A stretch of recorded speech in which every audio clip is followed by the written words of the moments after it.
Galen didn't pace this time. He just stared at them, like he was trying to decide who'd lived the longest and whether it was even worth rooting for.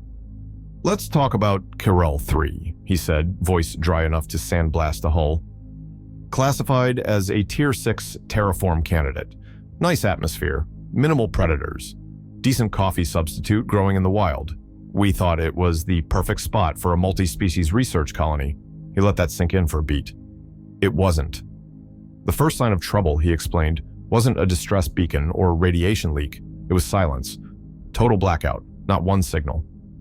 So the council sends a diplomatic ship to investigate. What do they find? A single human sitting on the colony steps with a fishing rod, a sunburn, and a meat smoker. When asked what happened, he allegedly said, and this is verbatim, "They got weird, so I fixed it." Galen sighed.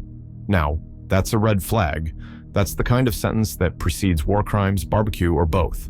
Turns out, the they in question were 3 separate research teams, all experiencing mass paranoia, hallucinations, and the violent need to dismantle each other's oxygen systems. Cause?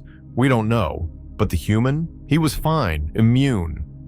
Said it felt like jury duty in Alabama, whatever that means. Galen waved a hand. We ran every test we had. Nothing explained how the entire colony descended into psychosis, while one Terran casually smoked meat and watched the chaos. The official report blames an airborne neurovirus. Unofficially, we think it was psychic bleed, a leftover effect from one of the abductee lineages. And that man on the porch? He lowered his voice slightly.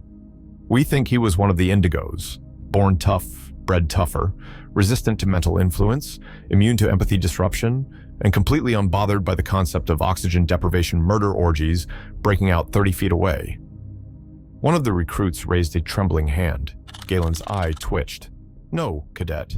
It wasn't an isolated case. This was just..."